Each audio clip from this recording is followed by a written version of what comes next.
Everyone able to hear? Yes, sir.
So, good morning, class.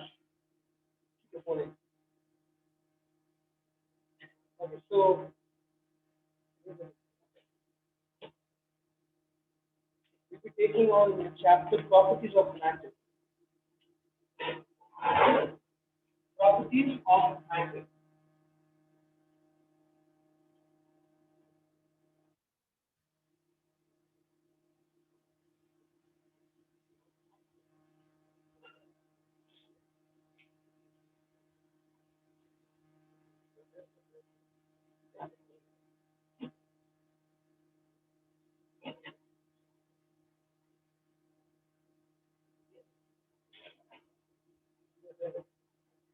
Okay, so what is matter? Tell me. I told you. So what is matter? You don't understand. What is matter?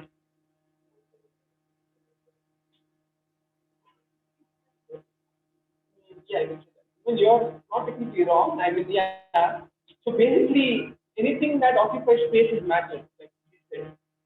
And what is that? If it occupies mass and takes up space. Are you getting me? So even you are made up of matter. Everything around you is matter. That's all. So yeah, you can just take down the simple definition. So matter is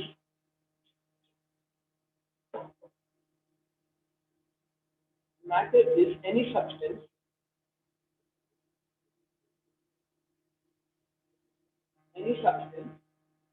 has mass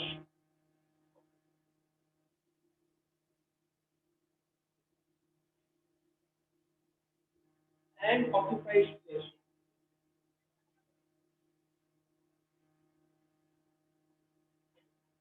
I repeat, matter is any substance which has mass and occupies space.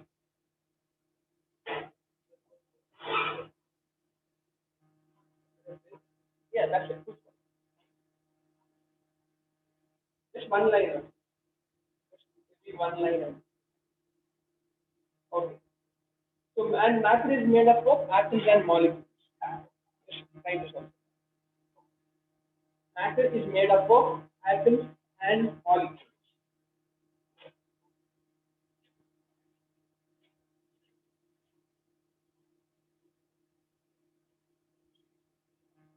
The chapter title. It is one line definition. That is formulated. Okay. So tell me, what are the three stages of matter? States of matter? Liquid and gas. So the three states of matter are solid, liquid, and gas. Yeah, take this down. Three states of matter: solid, liquid, and gas.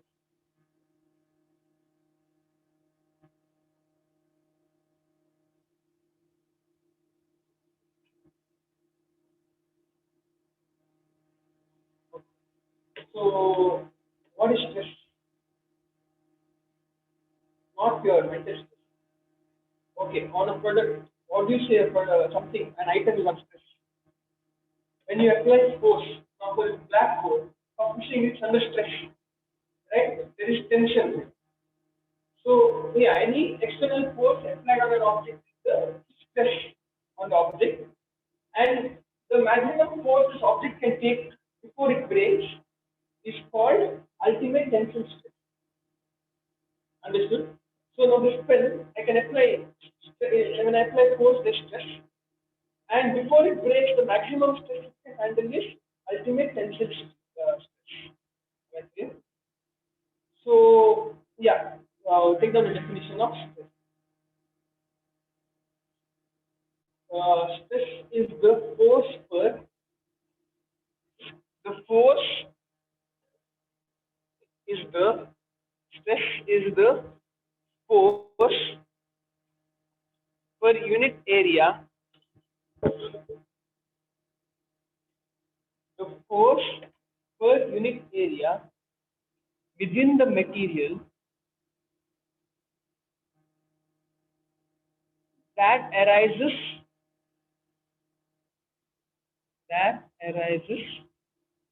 from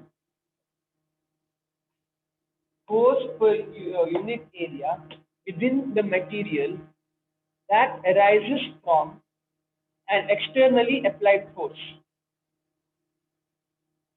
Am I clear? It's per unit area, okay? It's like now if I'm applying force just in this area, just this area. So force per unit area. Okay. Then the next point, the maximum stress,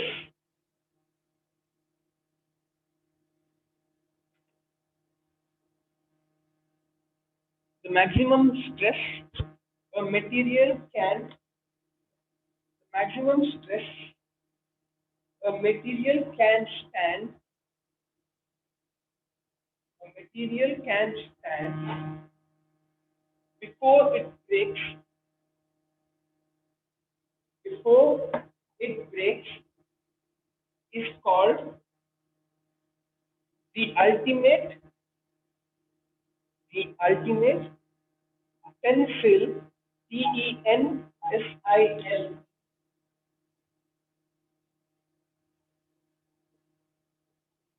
the ultimate tensile stress.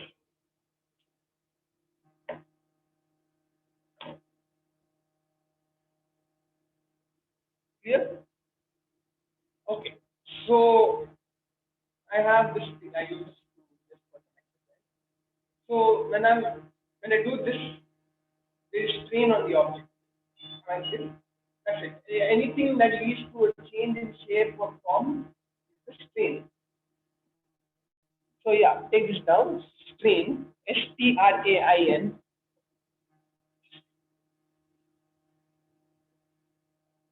Yeah. So a change in the length, a change in the length, volume, or shape of an object. Shape of an object. A change in length, volume, or shape of an object when force is applied on. When force is applied on it. A change in length, volume, or shape of an object when force is applied on it. Okay, so you again. Now I just strain on this way. When I leave comes back. So what is the nature of this object? Elastic. So any object when I after I put strain on it, after the shape changes, it tends to go back. That object is elastic. So any kind of strain, pulling, pushing motion, rubber bands, any of those items, that is elastic. So take down the definition of the word elastic.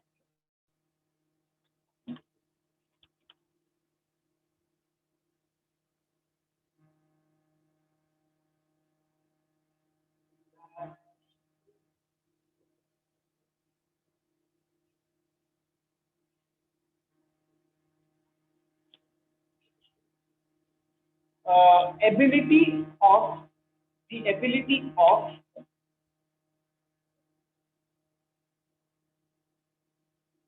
the ability of a deformed material. What is deformed? Yeah, deformed. Meaning of the word deformed.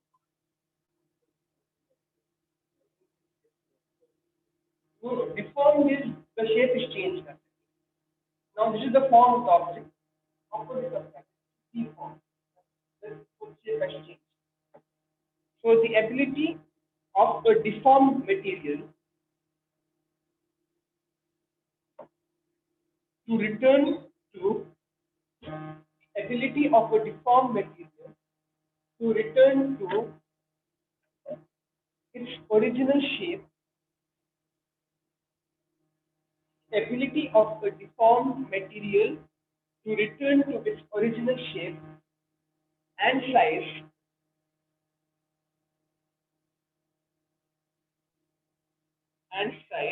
when the forces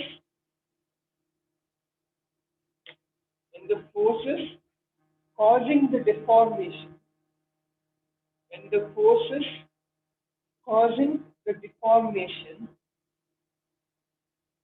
are removed, REMOVed. Got it?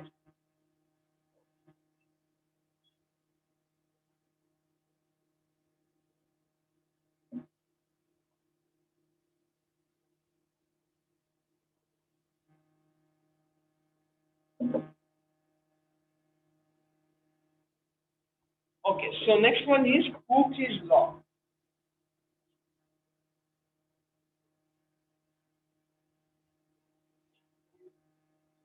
Right. Hooke's law. Hooke's law. Hmm? Yes. I'll just give a simple explanation. So this guy for now imagine there's some elastic object. For example, there's a spring, right?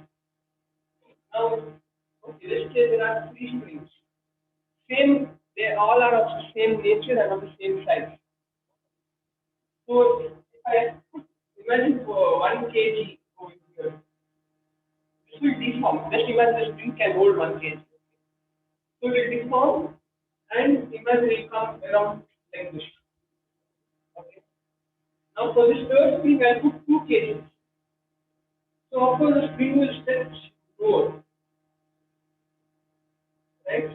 And I put 2 kg.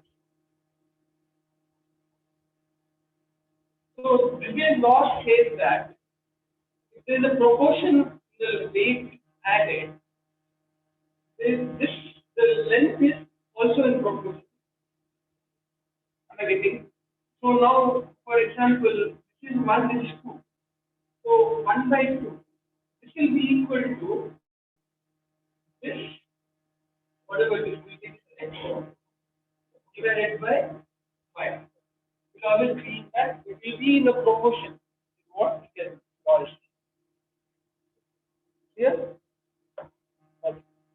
So let's take down the definition for Cookie's law.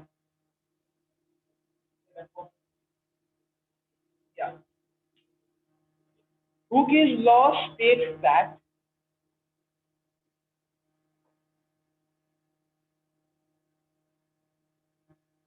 Cookie's law states that for an elastic body, for an elastic body, the, the strain of the material, strain is the change in shape, right? Okay. So states that for an elastic body, the strain of the material is proportional to the is proportional to the applied stress proportional to the applied stress within the elastic limit within the elastic limit of the material. Cooke's law states that for an elastic body, the strain of the material is proportional to the applied stress within the elastic limit of the material. Elastic limit meaning the limit before which the object breaks. You can't keep on stretching this object forever.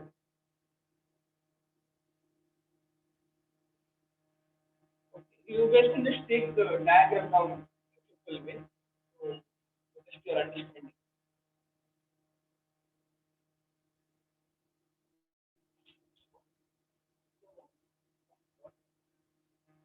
The thing is, you have to remember. So yeah, you have to take down the diagram.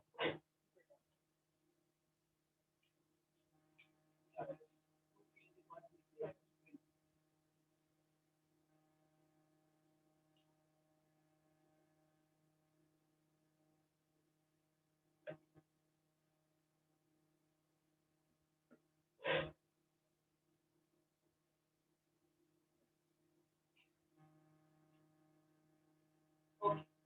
So the next word is density.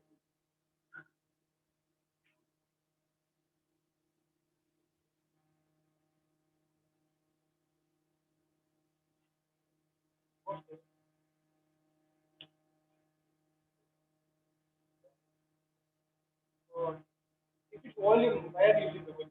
If it's volume.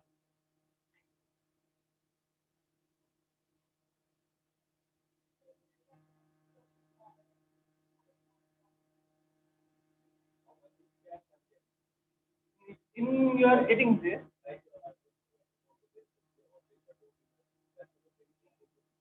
Not exactly, not like that, but yeah, I'll let you, any guess, or you probably now. Okay, so basically, the amount of atoms or molecules in an object stays this density. Like for example, now you have one cube of, imagine one box of iron and one box of titanium. Okay, so iron is Fe and Fe. So imagine this is a let's say yeah 1 inch box. Okay. This is 1 inch and 1 inch. Both are same. The volume is the same, but this has more atoms than this. Correct. That's why this is smaller than this. This object is more than this. Getting me? So density refers to the number of atoms or molecules of an object in that area, volume, in a particular volume. Yeah, which has more atoms or molecules. Which is the densest item in the universe? Densest item in the universe. What is the densest object? Dense atom is not a density. Density is the number of atoms. What is the most dense? What water? Honey is thicker than water, so honey is more dense than water. Black hole. black hole. In black hole, it's like there are different sizes. But just imagine like a very small area, and it has mass which is like bigger than the sun. Just imagine you put the entire sun's atoms. That's how a black hole is. It's so tight that you can't imagine. So, yeah. But when you Google, let's say neutron star. Neutron star also is very dense. The reason they say neutron star and not black hole is because we can't measure the gravity of a black hole of density. That's why they say neutron star. Neutron star is when a star collapses and it loses all its protons and electrons. Anyway, so yeah. So the SI unit of density is yeah kilogram per meter.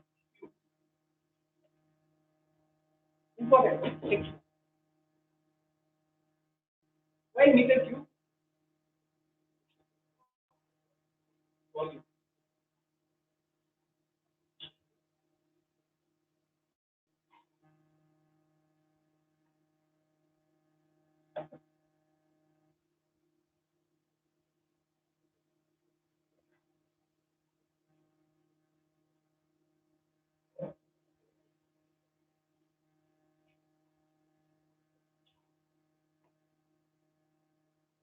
Okay.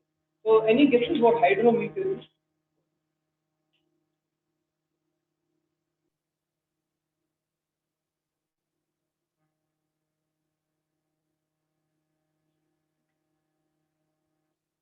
Yes, hydrometer. What were we talking about?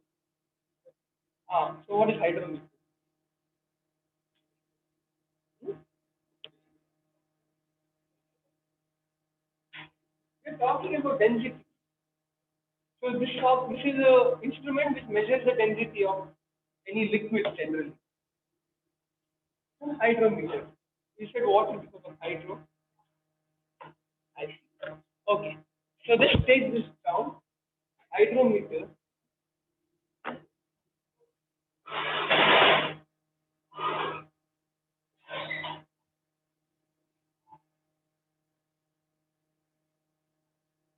an instrument to an instrument to measure the density, an instrument to measure the density of a liquid.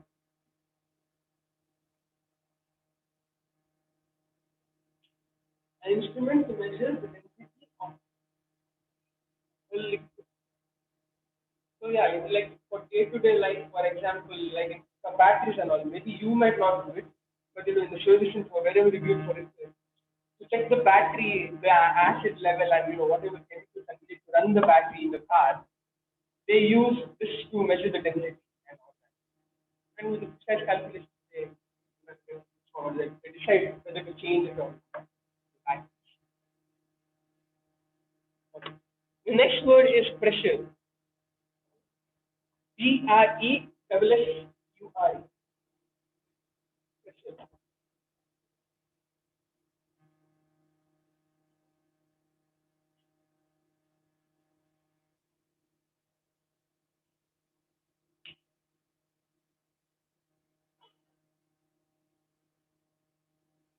So, what do you say when an object is under pressure? You all might have an idea of it. So, that's what. Ah, anyway, so now I have this cloth, for example. I keep on pressing from every direction possible. So, it's under pressure. I get it. Now, applying force, now how do you say? Okay, imagine you're swimming. Okay.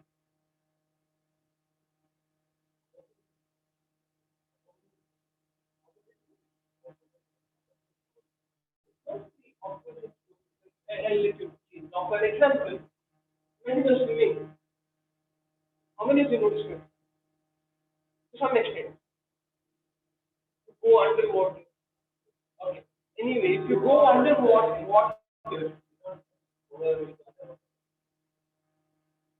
anyway, if you go underwater, you'll notice that your ears start paining. That is because here the pressure is higher than the surface. That's why the pressure pushes as if what is that your ears will. So that's why you feel pain. Uh, the reason is because this part of the water is more dense than this part because of gravity. Gravity is stronger over here when compared to here. Even the so since gravity is stronger, it is pulling more water in together. So the water is more dense here than over here. So if you go down, this water will push you more. It is getting me. What other example I can give? Okay. Uh, balloon. Okay. You imagine one thin can container. LPG cylinder also you can take. Correct. That's a good example. Now this thing is can hold 1 liter with. Imagine this is an LPG gas, like you said. But in that 1 liter, this one, they'll put around 5 liters of LPG. Oh, they'll force it in, right? So this 5 liters, they force it in a small area. So here the pressure is higher when compared to the outside. If this container can't handle the pressure, it will explode. Same way, if you suck out the air inside or whatever is there, here nothing will be there almost. And here there is air. So this is lower pressure, right? So this what is that? This will suck in if it can't handle. So since there is nothing here, something has to fill in. So if the container is open, air will come in. If there is LPG here and it's 5 liters, higher pressure, it will try to make its way out. So that everything is in equilibrium.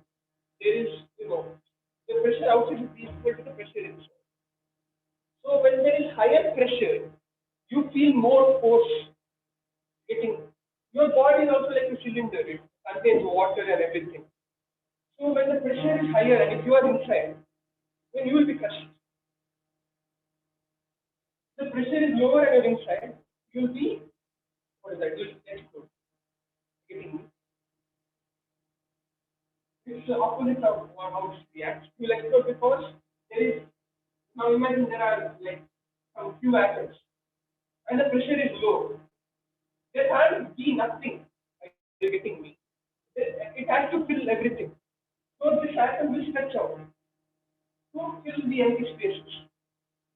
That's why when your body will stretch out to fill all the empty spaces. Low pressure. In higher pressure, there is too much, so you'll be crushed. Just a rough explanation, but I hope you got the picture. So basically, when you say pressure, you don't see about all this. You generally say the pressure force that is applied.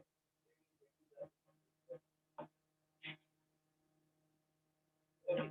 So yeah, take note the definition of the word pressure. I hope you got it. Like, did I go fast?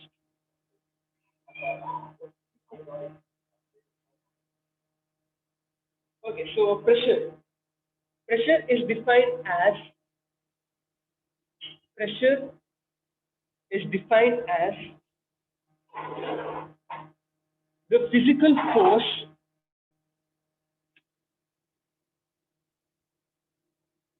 exerted on an object.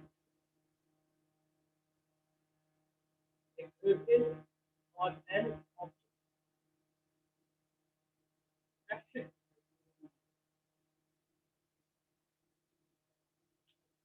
And for this, the area is, well, there's no, it's not confined to a particular area like this. Now, if this blackboard is underwater, the pressure will be from all the sides and corners, even. Okay, one more thing is, they say high pressure is equal to high temperature, not like equal to. Say high pressure is equal to high temperature and low pressure is equal to low temperature. Right. Okay, let's take for example. Okay, so what is solid and liquid? Now imagine you have solid, okay, ice, and you have water. What's the difference between these two? But why is it different? The same, the molecule structure is same. Yes, see, in solids, the temperature is lower. The atoms come together close. That's why it gets harder. This is why it is solid. When you start heating this, the atoms spread apart. Then they can't hold themselves together as strong. So it falls apart. But still it is a bond. So that is liquid. And when the atoms spread even more and more, it becomes gas. Right here. Even when it's that spread apart, there is some force that's holding them together, but they're apart. That's why you get gas. That is temperature. Now, when you think about pressure, high pressure, the atoms are pushed together, solid. Low pressure, the atoms are pulled apart, gas. So that's why it's like having high pressure is like high pressure is opposite. High pressure is low, and low pressure is high temperature. Yeah. So that's why here there is high pressure. So it's like the object is cold, and here there is low pressure, like the object is hot. My bad. Not an important point. Just to, like it's not there in for you all. This is not. Okay. The next word is thrust. Thrust. Thrust.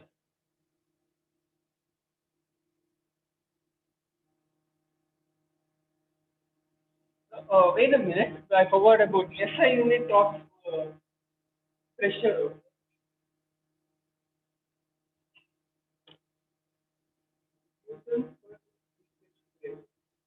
SI unit of pressure.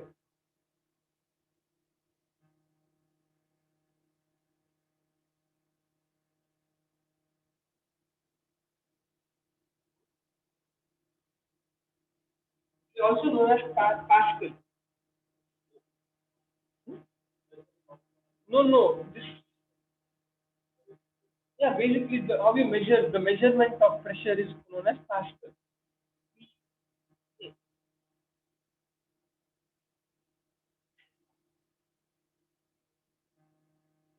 You'll have to remember the SI unit. They ask, hmm?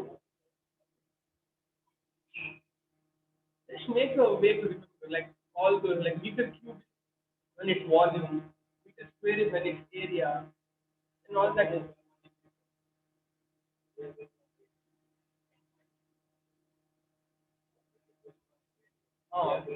That's because you don't have the brains to invent. So you have to. Anyway, okay. Trust.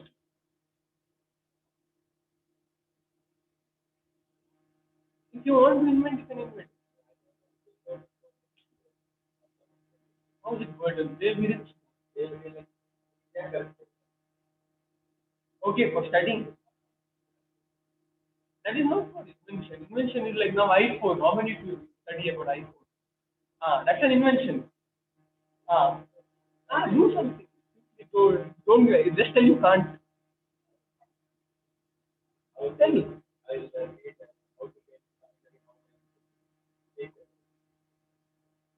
Okay, anyway, we will go back to the lesson. Trust. Okay, the total. Let's take this down. The total force. The total force acting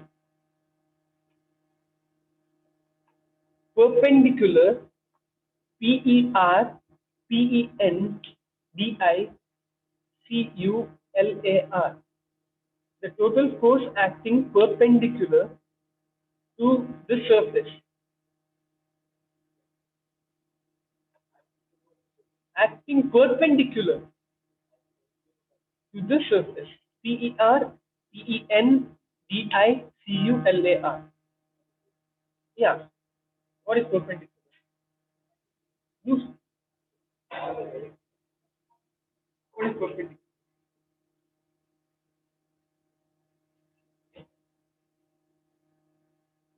The 90 degrees. So force is acting at this. So basically, this is the thrust. Like force at that angle. And the force at like 45-degree angle. So thrust moves an object forward, which not a good block. That's all. Oh, nice. Yeah, yeah. Anyway, yeah, the SI unit of thrust is Newton.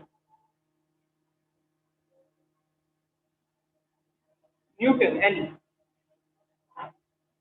SI unit of thrust is Newton.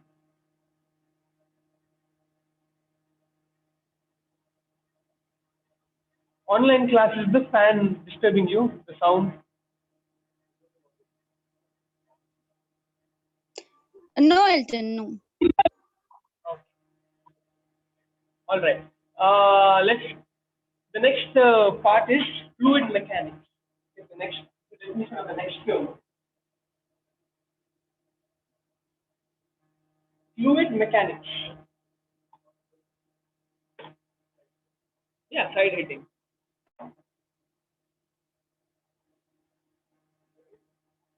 Fluid mechanics.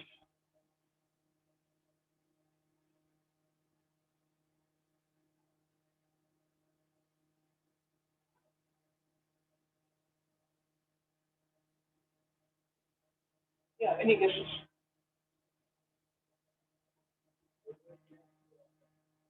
Uh, yes. So what is fluid mechanics? Study of fluids. Yeah, that's it.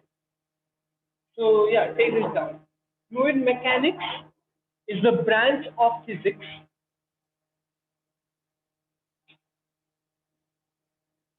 Fluid mechanics is the branch of physics that deals with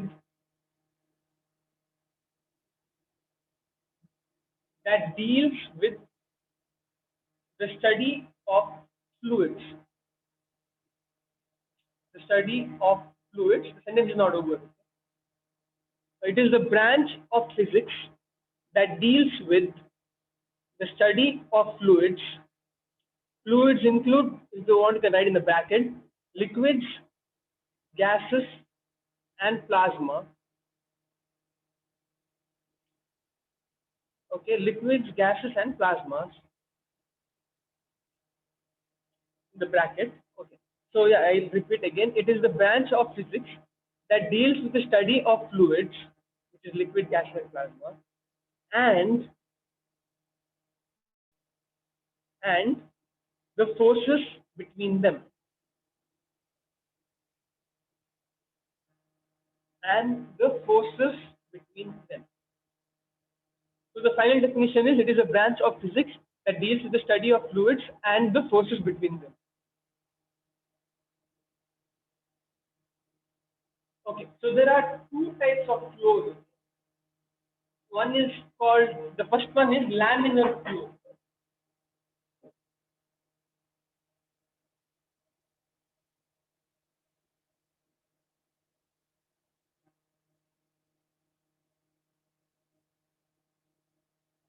Laminar flow.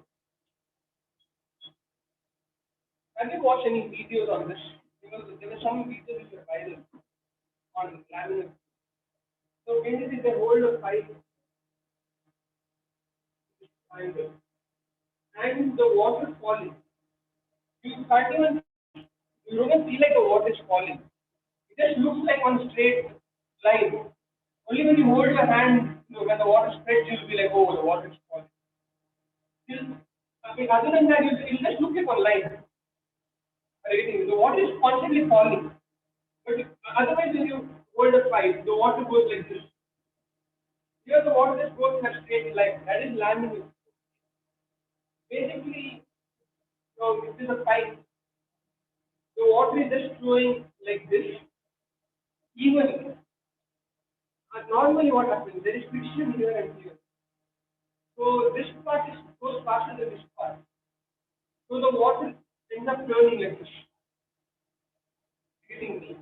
But if there's no friction, the water just goes in a straight path. That is laminar. So watch this video will kind of get the idea. So I'll draw the diagram. The pipe, the water is flowing. The friction between this and this is very low. So the water is flowing evenly. Okay? That is laminar flow. The second type is the I just explained, okay? And then we can take it down later. Turbulent flow is when because there is friction here, there is no friction here. So the water is slightly slower and the water is faster here. And because this is constantly pushing it front and this is holding it back, the water starts turning even here. And because of that, the motion is fully rough. That is turbulent. That's all. Okay, so I'll give the definition of laminar flow. Yes, yeah. Laminar flow is fluid motion. Laminar flow is fluid motion in which laminar flow is fluid motion in which all the particles all the particles in the fluid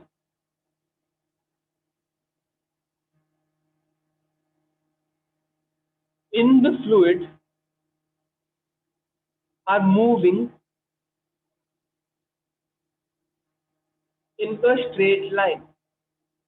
Laminar flow is fluid motion in which all the particles in the fluid are moving in a straight line.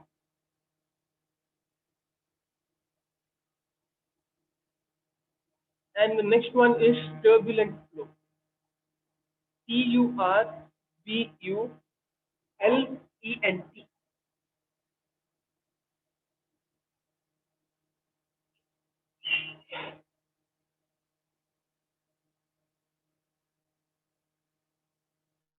Turbulent flow. Wait, let's take down a simple diagram for this. Okay, you can just imagine like maybe this is water moving through a pipe. It can be even some gas moving through a pipe, any liquid or gas.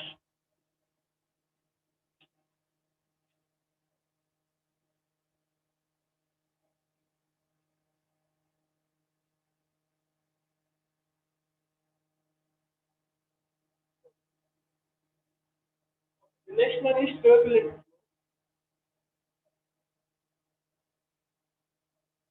So generally for laminar flow, this happens when water or whatever is moving slowly. Okay? So the force, this direction and the force of friction is not too much. That's why the water moves uniform. When the water starts moving faster, this is more and even this one is more. That's where it starts turning. So when the speed of water is increased, laminar flow tends to turn into turbulent. just take down this simple explanation of turbulent flow. If the speed of water, if the speed of water or any fluid, this is just this one simple explanation. If the speed of the water increases,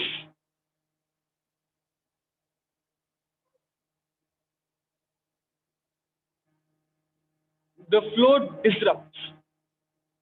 The flow disrupts. Disrupts. Disrupts meaning it's chaotic. Okay. The flow disrupts. This is turbulent flow. The best example for turbulent flow is in the river. There's a clear path just for the water to go straight. Why is there so much waves? Why is it going like this here and there? Because of the friction around it. That is turbulent. So for turbulent flow, the diagram is, an arrow.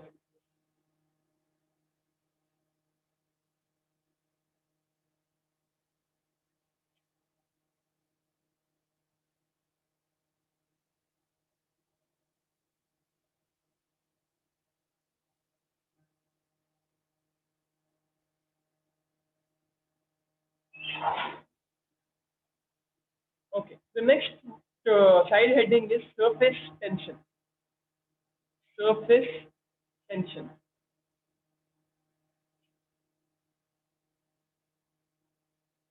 SURFACE, tension. TENSION.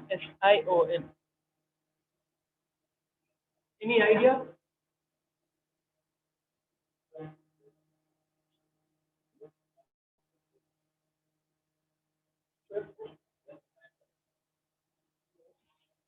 What is it? I didn't get. You can understand what. Anyway, have you seen those spiders in the water? There's this one something spider with the long legs, like, whatever you call it. Okay. Anyway, it's like something like this. It floats in the water, right? It's heavier than water. Obviously, it has to be heavier than water, but it floats. If you notice it near its legs, so imagine it's the water. The spider is standing here. Here the water is slightly down. You actually consider it like this. So water is slightly down. Because so imagine this is some pond water. When the spider leg is on the water, you will notice that if you see carefully, the water is slightly down. You can notice it. You can see like it's slightly round. This is because of surface tension. One more thing is the example I can give is the best one is for Japanese yen, okay, the coin. The coin, if you just drop it, it will sink to the water, right? So it's definitely heavier than water. But then if you carefully place the surface of water, it floats. You can find videos on YouTube. I think some old Indian coins. Same thing. So the coin floats. Even in this, the water is slightly down. So that is surface tension. So I'll get to explain what it is. So now if there is water, you put your finger, the water bends. It bends to maybe this level max, and then it breaks when your finger enters. It doesn't just directly enter. The water bends. So because of that bend is the surface tension. There is a slight force. Because of this force, the spider is kept up. Because of this force, the coin is floating. Got it? Yes, no, shift is buoyancy, that is. So shift the water, the ship comes very down. Yeah. But that is because the shape of it is floating. There is air in between and all other. Okay. Online class, did you guys understand? Yes. Good, good. So yeah, just take down this definition of surface tension. Surface tension is defined as, this can be any liquid. Sir, can you repeat? Surface tension is defined as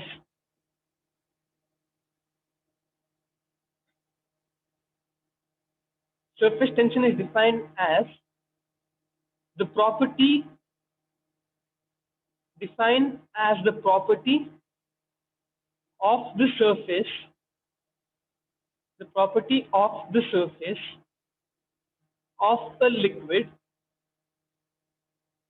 the property of the surface of a liquid that allows it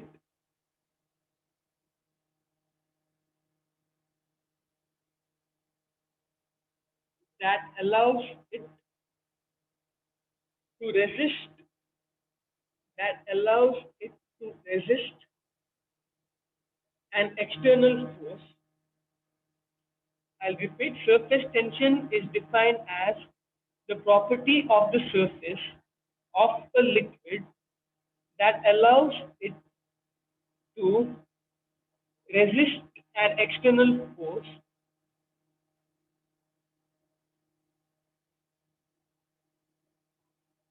okay that allows it to resist an external force. Full stop, that's enough.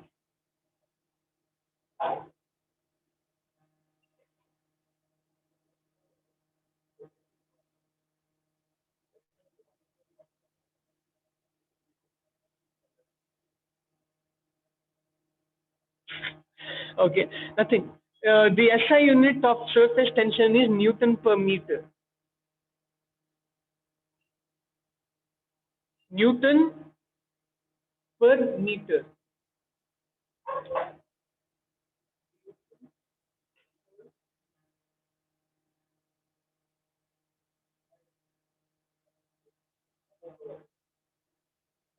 Started at 11.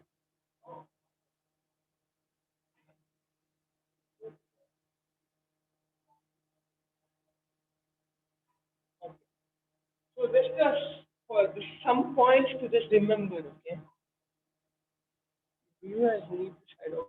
Okay, just note these points down. Let's take this down. Surface tension.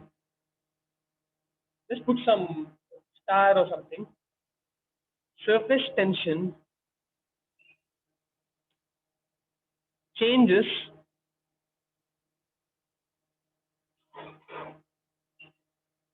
surface tension changes on change in temperature. Surface tension changes on change in temperature. So, a higher an increase in temperature will lead to change, but will it increase the surface tension or decrease the surface? Increase in temperature will decrease the surface tension because you have water.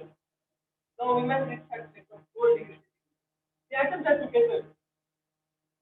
They are more closer together. So obviously there is more this one it can hold. The temperature is increased, the atoms are still far. It will be easier to break the surface. That's all. So yeah, this takes down. Increasing the temperature decreases the surface tension.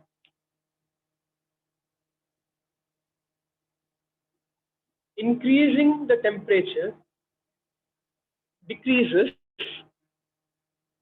the surface tension.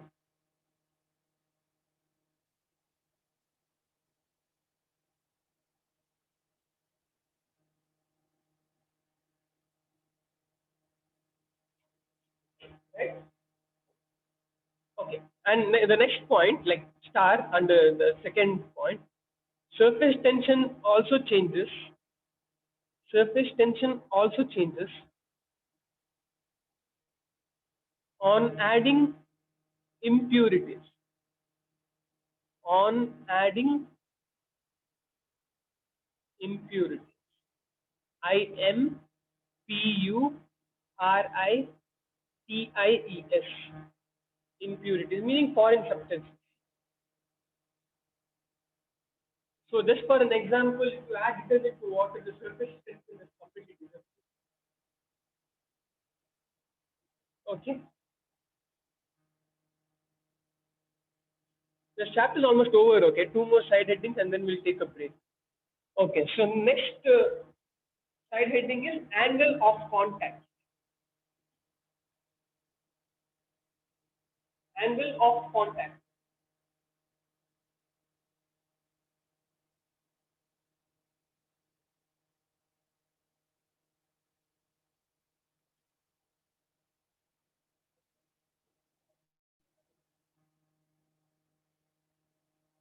Okay, now this depends on the type of container and the type of liquid also. Okay. So for this example, this is glass container. To add water, water will be in the container, right? But if you actually notice the edge, the water is slightly like this. It's not like fully straight. There is this tension over here. This is the angle of contact. In the same glass container, mercury. Mercury will be like this. Also angle of contact, but here the angle is different from the angle here. Depending on the type of object, the angle is more or less. Depending on the type of container, the angle will be more or less. That's all. Okay. So let's take this down. A simple explanation. You can take this diagram down after this one give you the explanation. When water is taken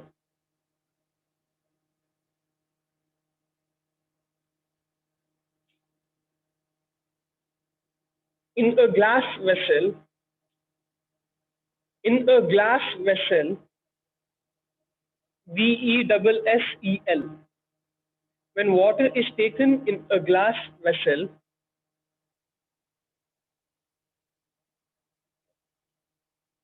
the free surface, the free surface, the free surface of the water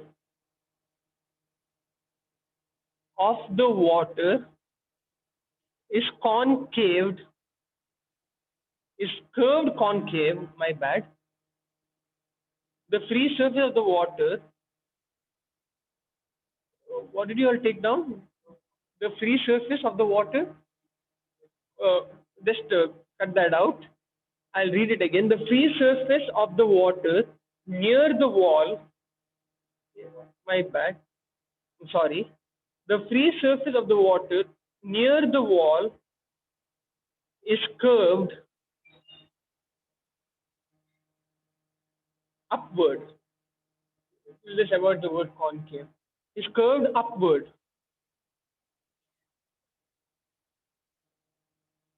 If mercury is taken in a glass vessel, let's just copy the one which I have written above only, okay? But just change water to mercury. If mercury is taken in a glass vessel,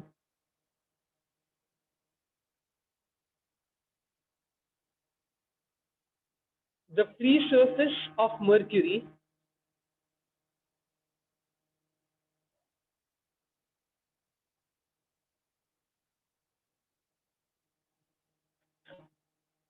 is curved downwards.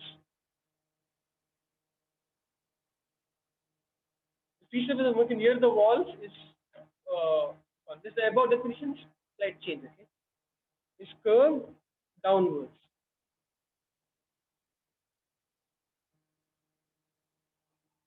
I hope you are following, right?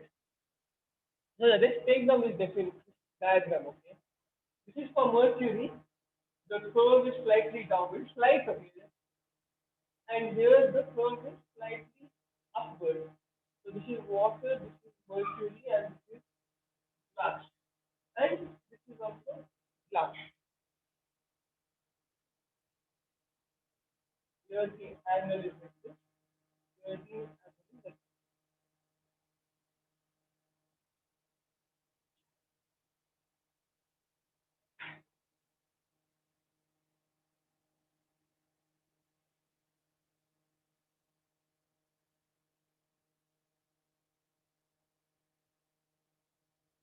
Okay.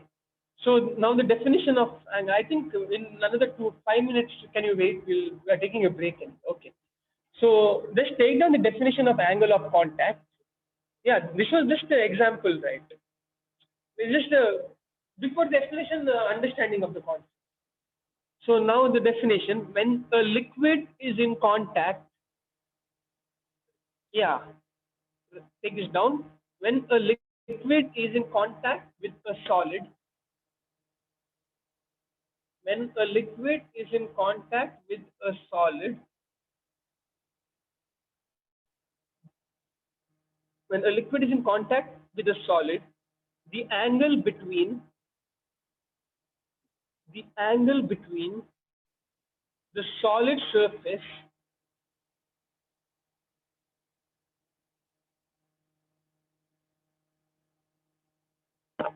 the angle between the solid surface and and between the solid surface and the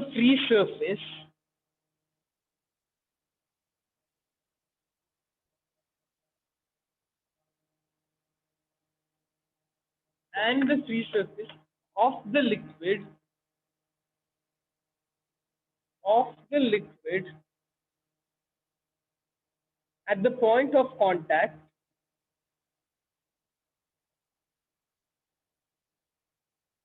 is called the angle of contact.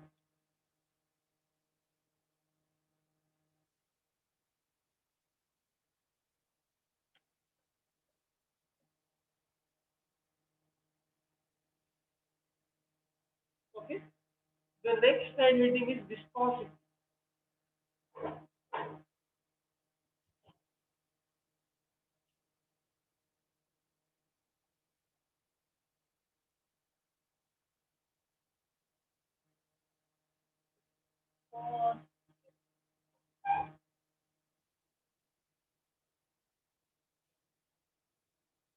Okay. I'll just give you example. Uh, honey is more viscous than water. Okay. Honey has more viscosity than water. Lava has more viscosity than water. So what is viscosity? The thickness of the liquid. That's all. Ah. And what happens when the liquid is thin? Let me imagine this is one cardboard box. No, some plane like this, rounded. Two planes are there. Here you drop honey. Here you drop water. Which will flow down faster? Water. So since honey is more viscous, there is more resistance. So viscosity is the resistance to flow. So take this down. Viscosity is viscosity is a measurement of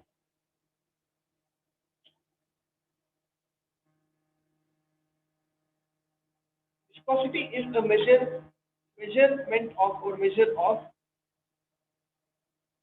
a fluid's flow resistance, a fluid's resistance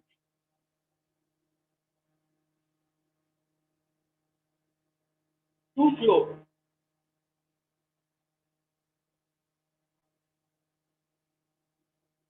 Okay. So now, guys, we'll take a 5 minute break. You all can, go have tea, drink water, and whatever. I'll see you guys back at 12:17. 12:17. Okay.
Okay, time to come back, class. What the hell?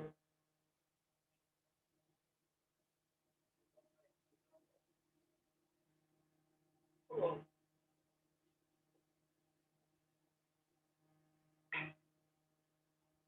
Are you serious? Someone turn this off. Anyway, no, it was turned off long ago.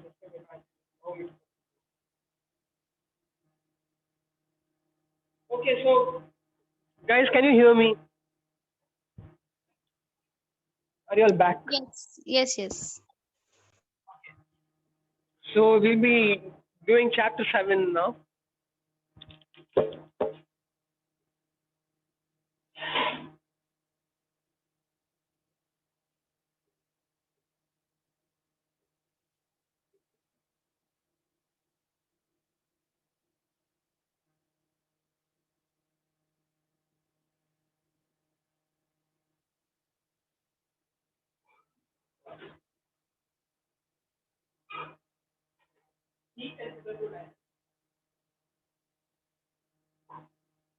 Heat and thermodynamics. We'll just be doing half the chapter till 1. Then we will have to have lunch. Okay. So what is heat? Someone from online class tell me.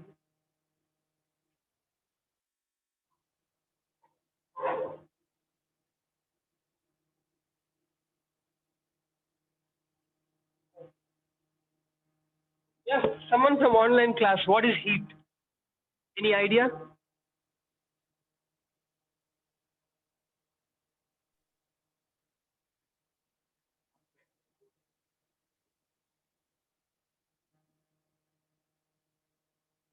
Okay, let's take this down.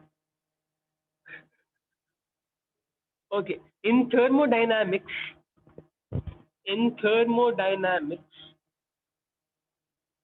heat is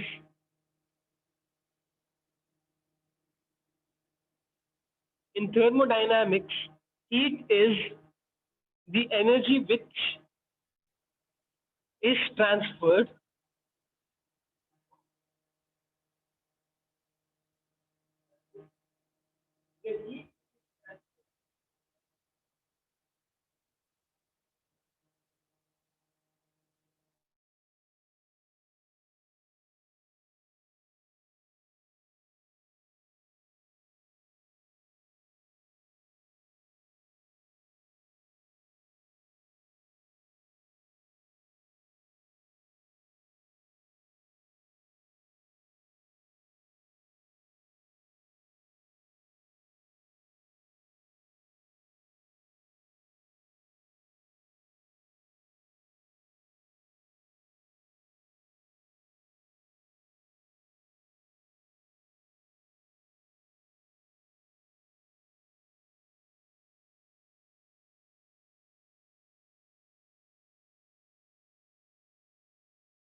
So yeah, welcome back. Yeah, so I was telling the definition of heat, right? So in thermodynamics, heat is the energy which, in thermodynamics, heat is the energy which is transferred between systems. Heat is the energy which is transferred between systems or objects, transferred between systems or objects with different temperatures, with different temperature temperatures.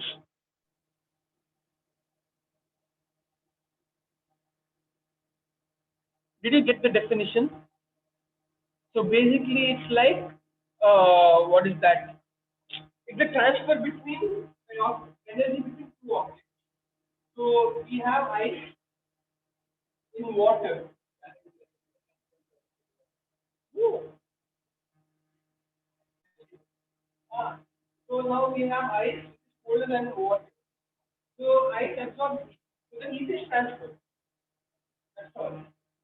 So now this is the proper definition of heat. Okay? What I'm giving now. Heat is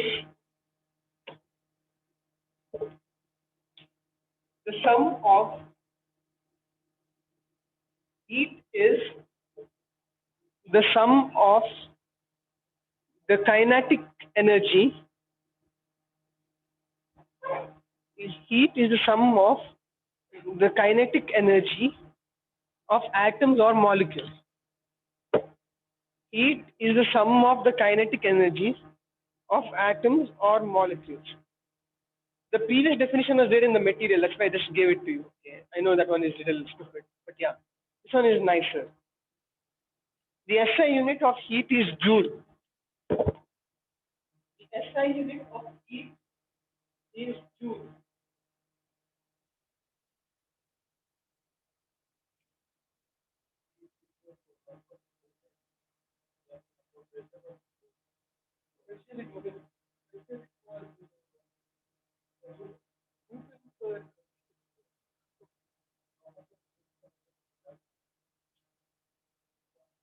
Now, there are many codes, right?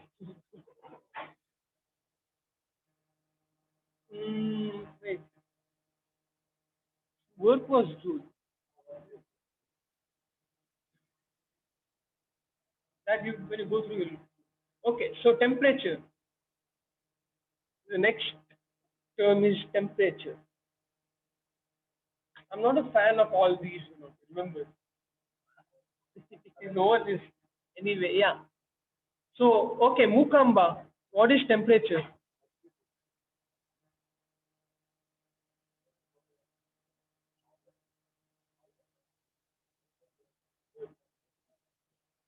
Mukamba, are you there? Yes, I'm there. So tell me what is temperature? Uh, Temperature is basically heat. I'm not sure. Uh, if it was heat, why would you say use two words? You can use one word only, no? Okay.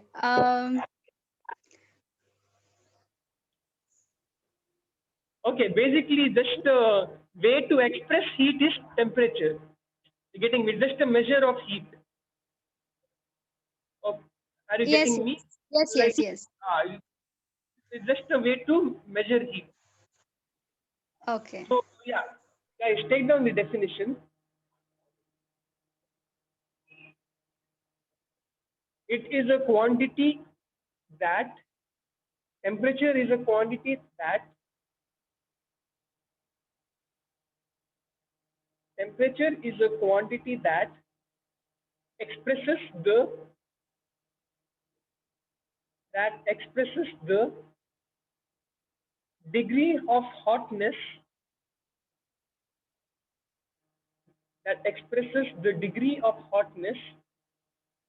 or coldness of a body.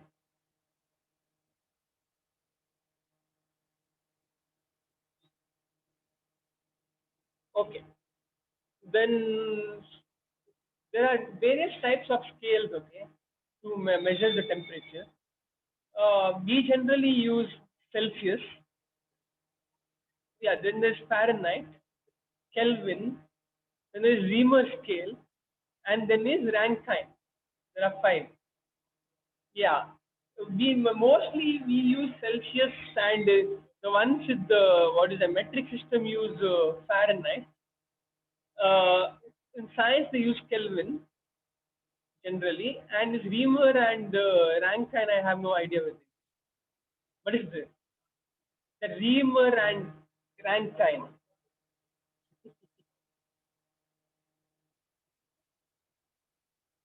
Okay. So let's take this down, okay? The various scales. One is Celsius.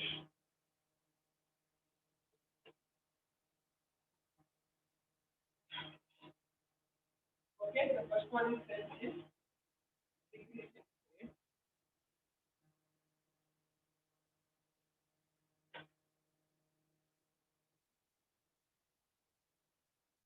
The second one is Fahrenheit.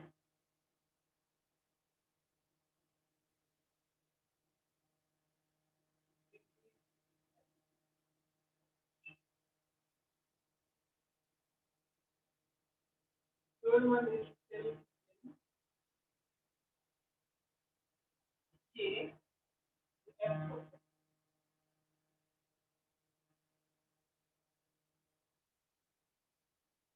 The fourth one is Reamer.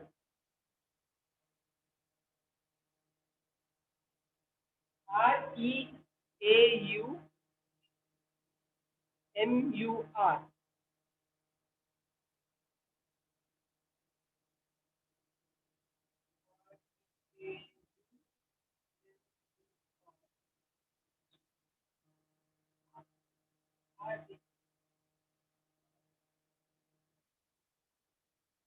No, no, RE. RE is RE. Reaumur.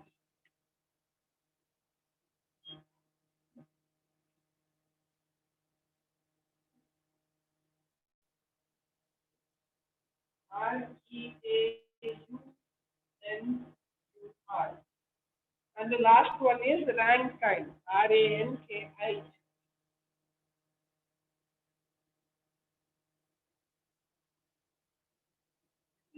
R.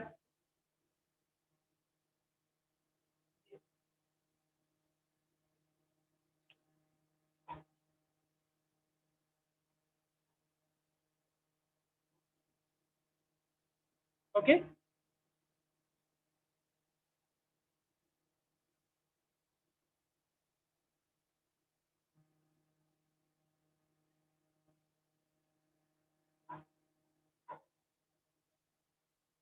So I put this down, right? Okay. So now you have to know the relationship between all this. So Celsius by 100. Huh? Celsius by 100 is equal to Fahrenheit minus 32 divided by 1.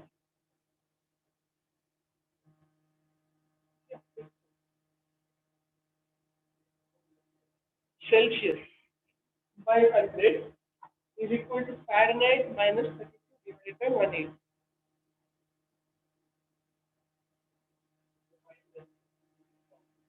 Just the relationship. You can find Fahrenheit also. You can find Kelvin also. Okay, now this is equal to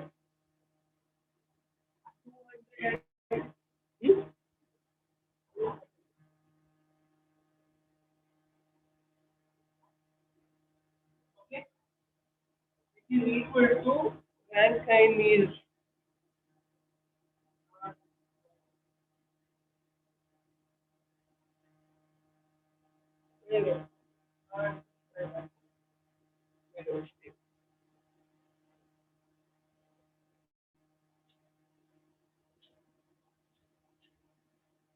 okay. It is equal to RA minus uh,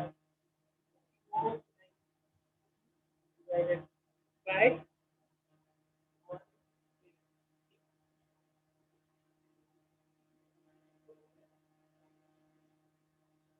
easy, right? Okay, so Celsius by 100 is equal to Fahrenheit minus 32 by 180 equal to Kelvin minus 273 by 100. So basically, Kelvin is 273 Celsius. Yeah. Then there is EMR by 180. So you can see the relationship. Cancel this one. R is equal to Fahrenheit minus 32. And the last one is RA minus 492 divided by 180.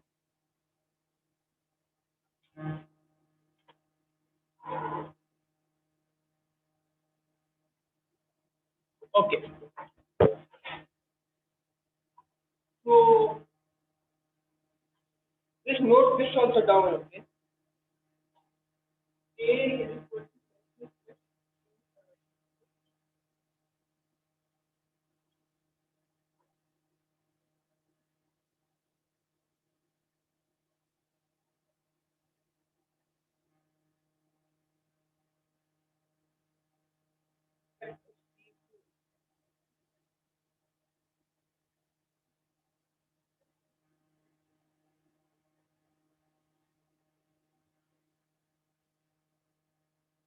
can you guys see online class?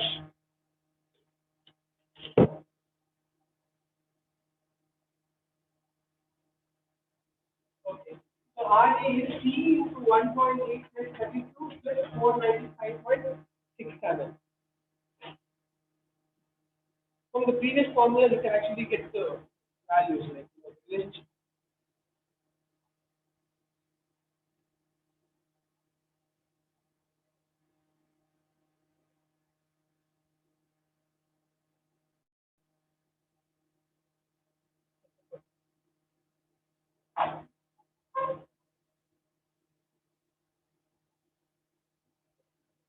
Hmm?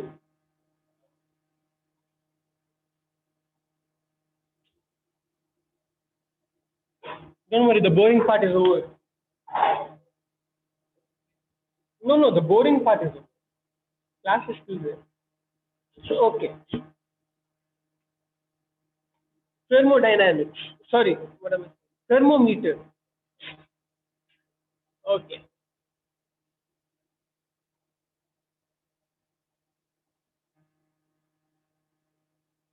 Okay, Kripa, what is thermometer?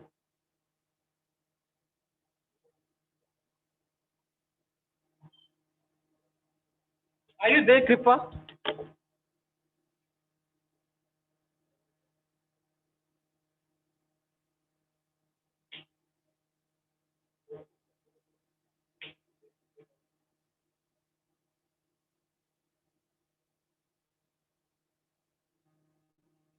Yes, sir.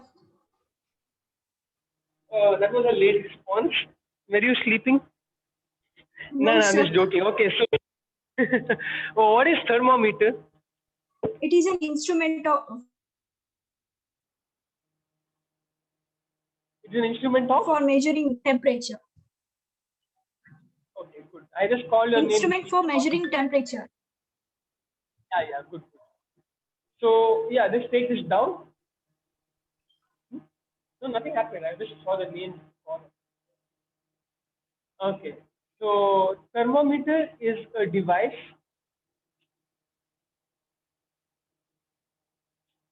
used to measure. Thermometer is a device used to measure the temperature of an object. Used to measure the temperature of an object.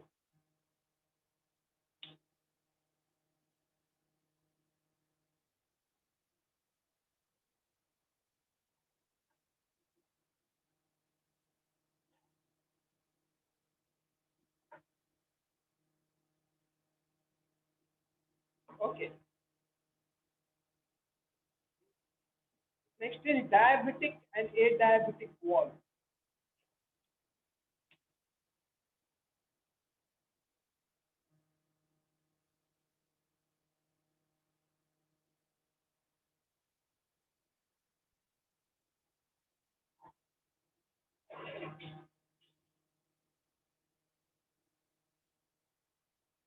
Diabetic and next one is adiabatic. Diabetic and adiabatic wall.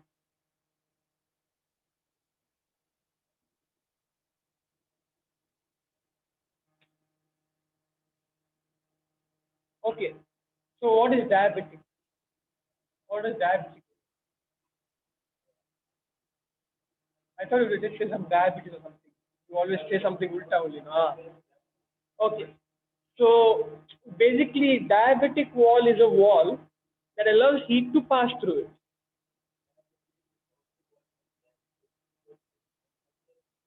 it. Correct. Okay. Anyway, a diabetic wall is a wall that allows heat to pass through it. And wait, let's explain. And a diabetic wall is one that does not allow heat to pass. Explanation done. Okay, so take this down. A diabetic wall,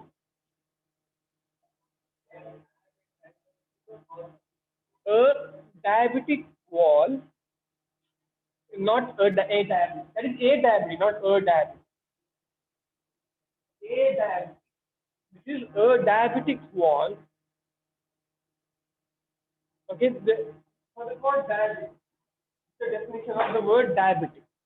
A diabetic wall is a wall,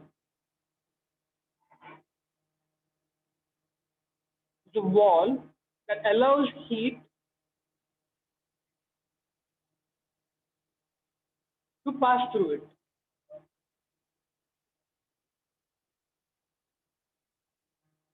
Heat to pass through it. Is a wall that allows heat to pass through it. It is also called a diathermal wall.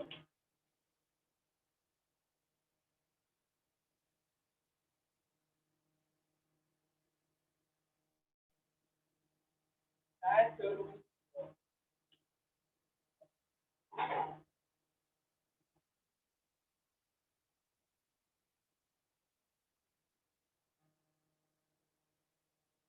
Okay. The next one is adiabatic.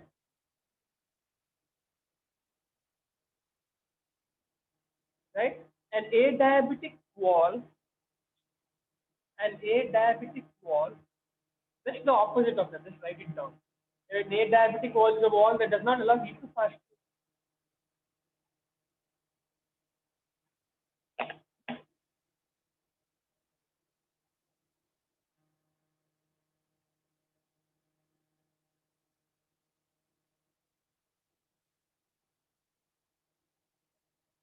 An adiabatic wall is a wall that does not allow heat to pass through.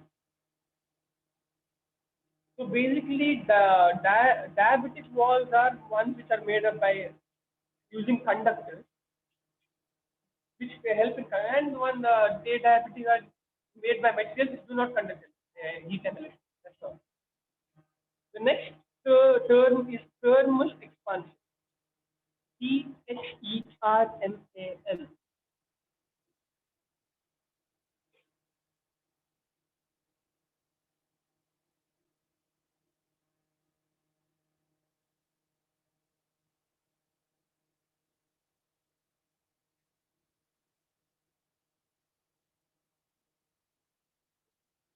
Thermal expansion.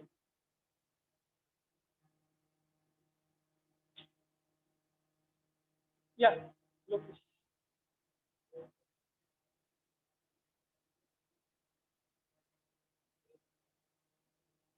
Sanjana.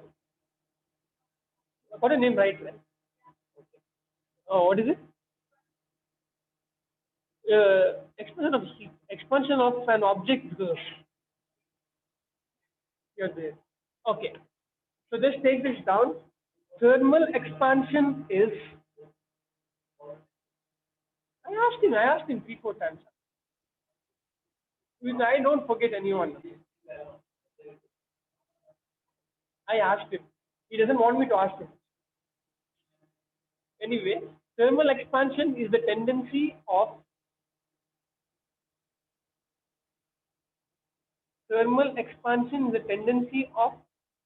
matter.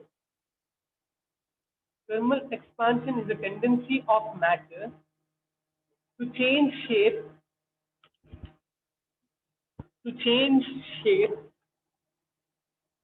area, volume, and density.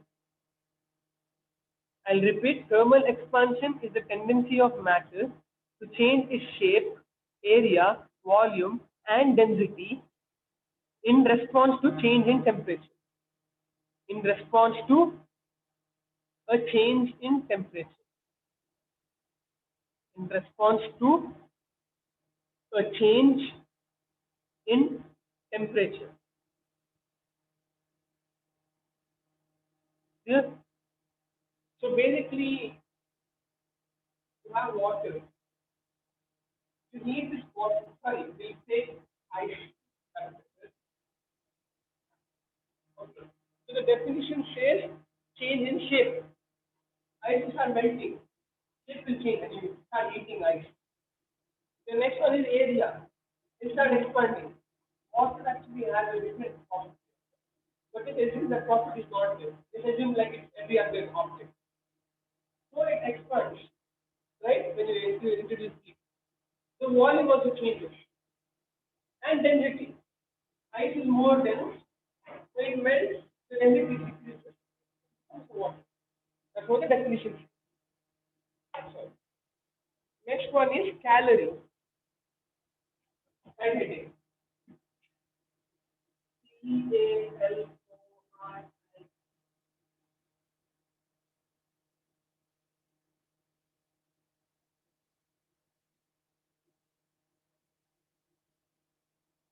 Okay, what is 1 calorie?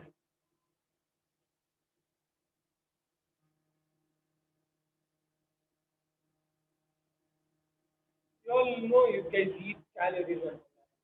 You don't know.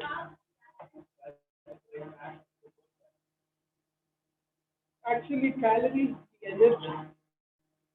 Okay. So the energy is needed to raise the temperature of 1 gram of water. Okay. You have 1 gram of water. The energy you need to change the temperature. The energy you need to make this water 1 degree centigrade is 1 calorie. I'll repeat again. You have a container. This is a room in version, so this is 1 gram of water. This is a 0 degree centigrade right now. The energy you need to make this to 1 degree centigrade is 1 calorie. Got it? Okay. So take this down. The energy needed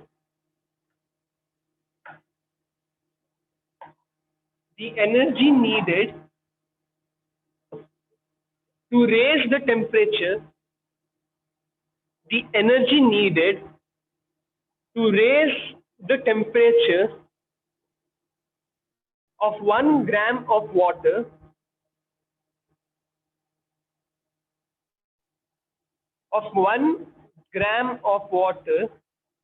through 1 degree centigrade through THROUGH 1 degree centigrade is known as a calorie. I'll repeat, the energy needed to raise the temperature of 1 gram of water through 1 degree centigrade is known as a calorie. This is the old definition, but this was the definition given in the textbook. Okay. The new definition, this was also given. So a calorie is, this is a new definition, okay? Take this down. A calorie is, this actually this definition is more like a measure. So just note it. So a calorie is defined as, a calorie is defined as 4.1868 joule.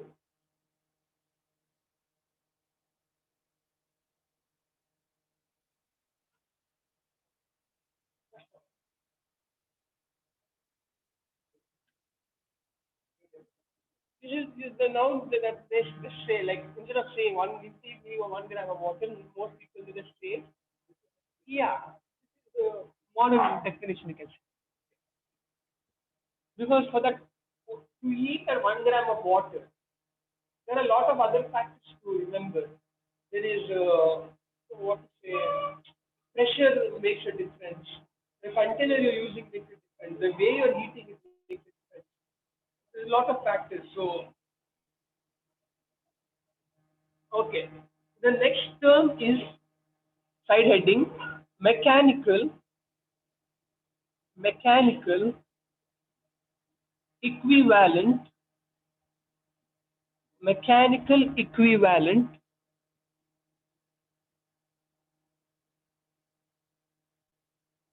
mechanical equivalent of heat. This is the last one we'll be doing today, okay? This is half the chapter. Okay.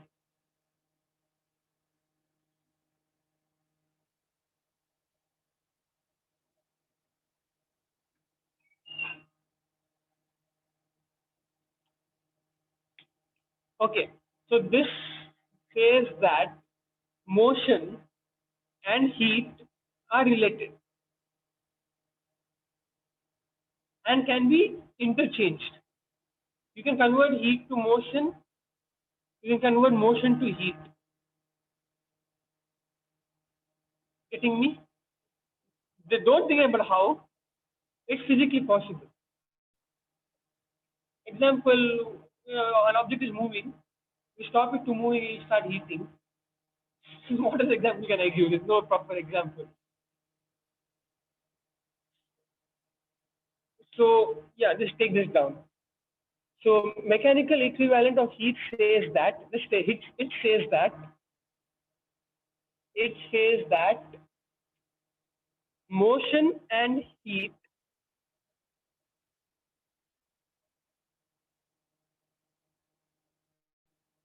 motion and heat are mutually interchangeable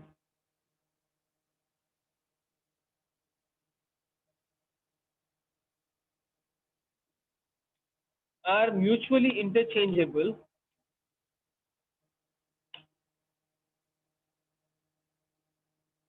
okay, interchangeable full stop.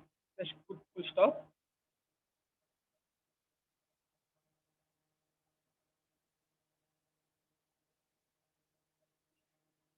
Okay. So what is movement? Motion. Motion basically is like you apply force to an object. So if you somehow manage to convert, even heat is work, right? Heat is also, we're measuring in joule. Heat is work, motion is work. If you somehow manage to convert that energy, motion energy to heat energy, the amount of work done is the same. That's what this principle says. That's all. It is physically possible to convert motion energy to heat energy, and it's physically possible to convert heat energy to more mechanical energy. That's all. So mechanical equivalent of heat, yes, it is measured in joule. Again, okay. SI unit is joule.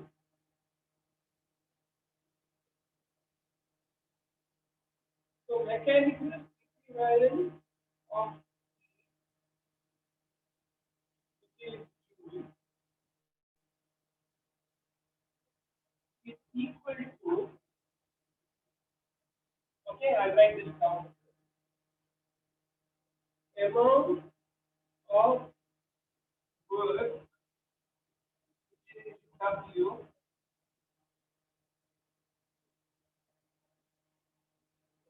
okay divided by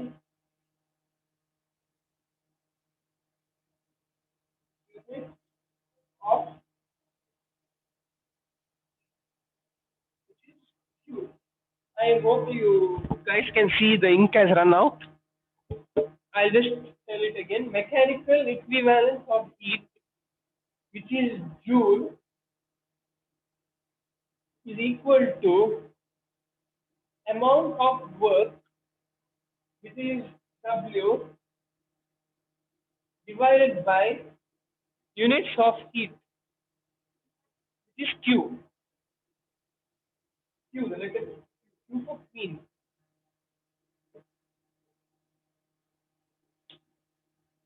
Yeah, I think this should be enough. It just says that you can convert heat to this one. Okay. So thank you, class. I'll just don't log out. I'll just call sir. He might have some announcement to make.